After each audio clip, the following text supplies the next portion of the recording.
Hello everyone, welcome back to Ninja Prep. This is Kapil Goyal, your educator and mentor for PG physics. तो आज का जो lecture है इसमें हम आरपीएससी यानी कि राजस्थान पब्लिक सर्विस कमीशन के फिजिक्स के एग्जाम के पीवाईक्यूज डिस्कस करेंगे। होपफुली इसके पहले कि जितने भी मैंने आपको लेक्चर्स प्रोवाइड कराए हैं प्रैक्टिस सेशंस के अलग अलग सब्जेक्ट के, वो सभी आपको बहुत अच्छे से समझ में आ रहे होंगे और क्वेश्चंस आप अपने आप से भी कर रहे होंगे। मैं पहले भी बता चुका हूँ, ये जितने भी क्वेश्चंस मैं आपको कराता हूँ बहुत इंपॉर्टेंट होते हैं। आपने देखा भी होगा, अगर आप कोई पेपर सॉल्व करते होंगे, कोई पेपर आपने देखे होंगे, तो वहाँ पर भी आपको ये क्वेश्चन देखने को मिल गए होंगे, है ना। तो चलो स्टार्ट करते हैं। तो पहला जो क्वेश्चन है उसके अंदर बोला गया है a gas has only two particles. एक गैस के अंदर दो पार्टिकल्स हैं। If these particles can be arrange in three phase cells according to Maxwell Boltzmann statistics in X ways and Y ways according to Bose Einstein statistics. तो सबसे पहले तो हमारे पास नंबर ऑफ पार्टिकल्स जो हैं वो हैं दो। तो नंबर ऑफ पार्टिकल्स की अगर हम बात करें तो उसको हम लिख रहे हैं आर से, और वो कितने हैं, टू। और उसके बाद अगर हम बात करें नंबर ऑफ फेज सेल्स, तो नंबर ऑफ फेज सेल्स को हम लिखते हैं एन से, और वो हो गया थ्री। तो सबसे पहले अगर मैं एमबी स्टैटिस्टिक्स की बात करूं तो एमबी स्टैटिस्टिक्स के अकॉर्डिंग एक्स वेज, तो एक्स वेज के लिए फॉर्मूला क्या हो जाएगा, एन पावर आर। तो यानी कि हो जाएगा थ्री स्क्वायर, तो यहाँ से बन जाएगा नाइन। तो ये तो हो गया एमबी स्टैटिस्टिक्स के अकॉर्डिंग। दूसरा है हमारा पास कौन सा, बी स्टैटिस्टिक्स। तो बी स्टैटिस्टिक्स के अकॉर्डिंग अगर हम फॉर्मूला लिखते हैं तो ये बनता है वाई, और ये बन जाता है n plus r minus one factorial upon r factorial और एन माइनस वन फैक्टोरियल। ये फॉर्मूला हमारे पास बनता है। तो यहाँ से जब हम वैल्यू सब्सटीट्यूट करेंगे तो एन की वैल्यू हो गई थ्री, आर की वैल्यू हो गई टू, ये माइनस वन और ये फैक्टोरियल, अपॉन आर फैक्टोरियल कितना हो गया टू, और ये हो गया थ्री माइनस वन फैक्टोरियल। तो इसको हम सॉल्व करेंगे तो ये बनेगा factorial four upon factorial two, जो कि सॉल्व होकर बन जाएगा कितना, सिक्स। तो x अपॉन वाई का हम रेशो निकालेंगे तो ये हो जाएगा 9/6, और 9/6 किसके बराबर हो जाएगा, 3/2। तो हमारे पास जो आंसर आ जाएगा वो कितना आ जाएगा, 3/2, विच इज़ ऑप्शन बी, यानी कि सेकंड। तो सही आंसर हमारे पास हो जाएगा second. Next question, for a boson gas at temperature T less than T B. तो सी वी की जो वैल्यू है वो हमारे पास होती है 1.932, और T upon T B power 3/2। तो इन दोनों को कंपेयर कर लो, यहाँ पर एन के भी लगा लो, एन के। तो इन दोनों को कंपेयर करोगे तो यहाँ से ए की वैल्यू आ जाएगी 1.932। तो ये वैल्यू आ गई किसकी, ए की वैल्यू, यानी कि फोर्थ ऑप्शन इसका आ गया।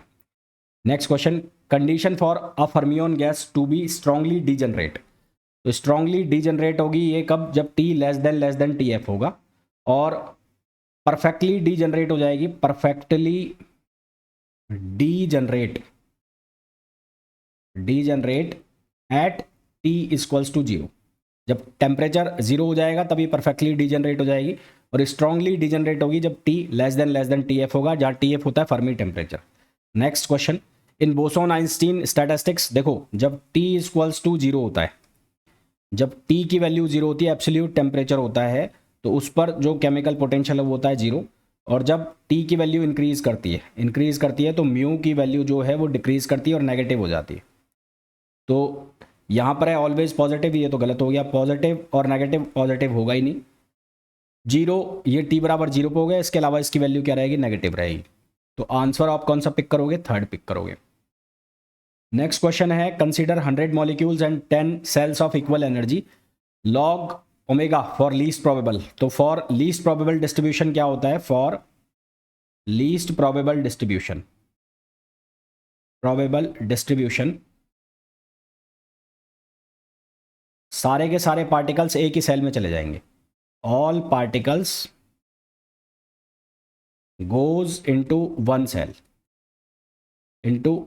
सेल ओनली, और बाकी की जो सेल्स है वो एम्प्टी रह जाएंगी।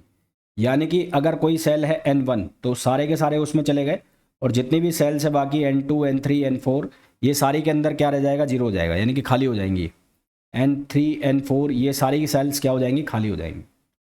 ठीक है, अब हम जो प्रोबेबिलिटी निकालते हैं नंबर ऑफ वेज, तो वो हम कैसे निकालते हैं, यानी कि W की वैल्यू मैं निकाल रहा हूँ, तो वो निकालेंगे एन सी और most probable distribution least probable distribution, तो सारी की सारी एक में चली गई और यहाँ पर हो जाएगा 2 पावर n। तो यहाँ से ये क्या बनेगा 1/2 पावर 100। n कितना है 100 है स्मॉल n, और ये कितना हो जाएगा यहाँ हो जाएगा NCN का factorial n upon factorial small n और कैपिटल N माइनस n और ये फैक्टोरियल।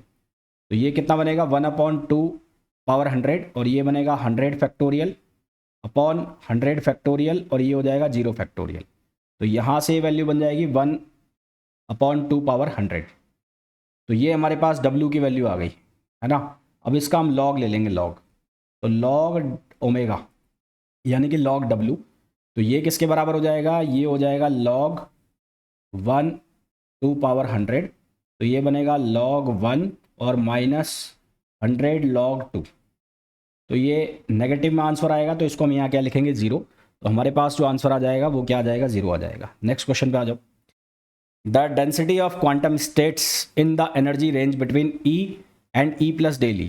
तो इसका जो फॉर्मूला होता है वो होता है GE equals to m⁻³ V और क्या होगा √2E ओवर π²h⁻³ तो हमें तो बताना है कि किसके प्रोपोर्शनल है। तो यहाँ से प्रोपोर्शनल हो रहा है m⁻³ और E⁻½ इसके प्रोपोर्शनल हो रहा है। तो सही आंसर हमारे पास क्या आ जाएगा, इसका बी आ जाएगा। नेक्स्ट क्वेश्चन पे आ जाओ।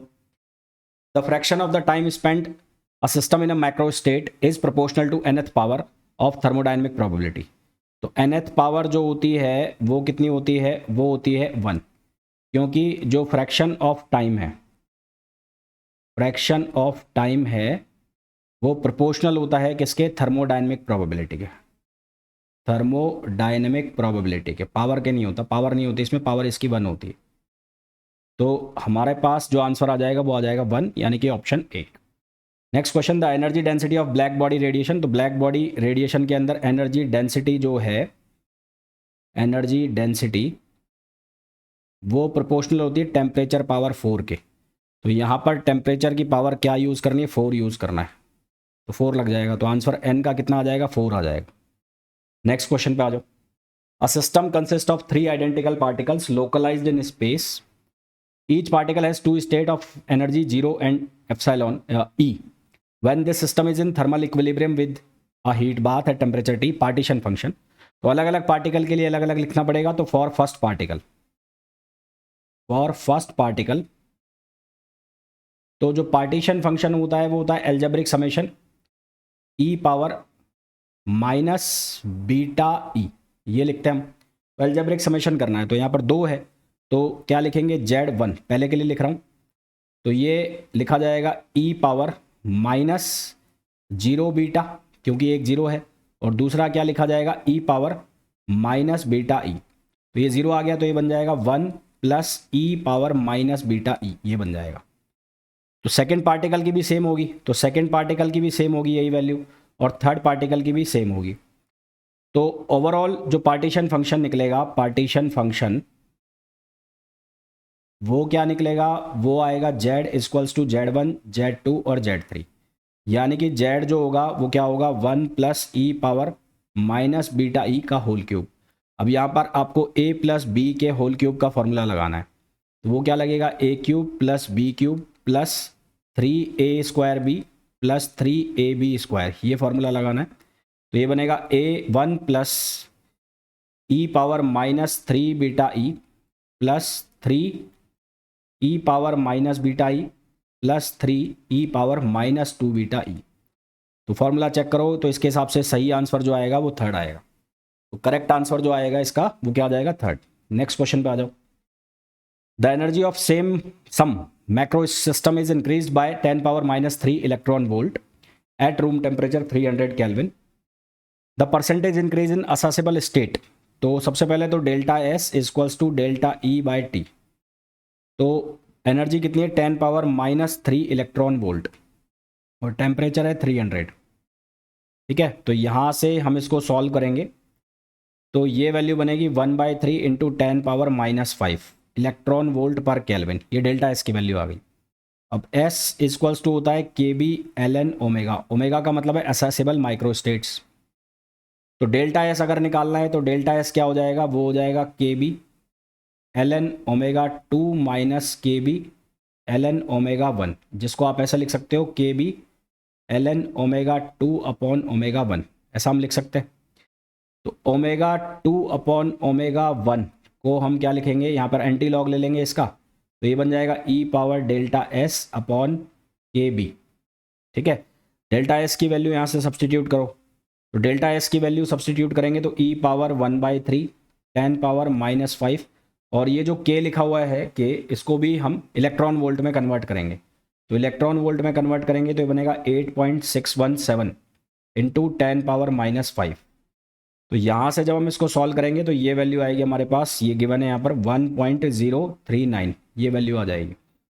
हमें परसेंटेज चेंज निकालना है तो ओमेगा 2 अपॉन ओमेगा 1 -1 और इंटू 100 कर देंगे, तो ये बन जाएगा 1.039 -1 और इंटू क्या कर दिया, इसको 100 कर दिया। तो यहाँ से आंसर हमारे पास आ जाएगा 3.9%। तो आंसर आ जाएगा 3.9%, which is option third. Next question पे आ जाओ। फॉर्मूला याद करना है, सेकेंड आंसर आएगा F equals to -NKT ln Z। Next question है फॉर रिएक्शन 2CO2 जो कन्वर्ट करिए 2CO + O2 में, इनके केमिकल पोटेंशियल्स गिवन है और इक्विलिब्रियम की कंडीशन में। तो इक्विलिब्रियम की कंडीशन में क्या होगा, जो गिब्स फ्री एनर्जी है उसमें चेंज कितना आएगा, 0 आएगा।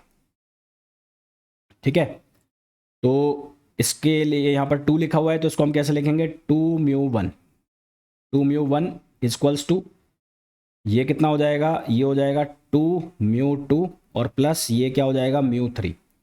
तो आंसर अब क्या आ जाएगा हमारे पास, ए आ जाएगा। तो आंसर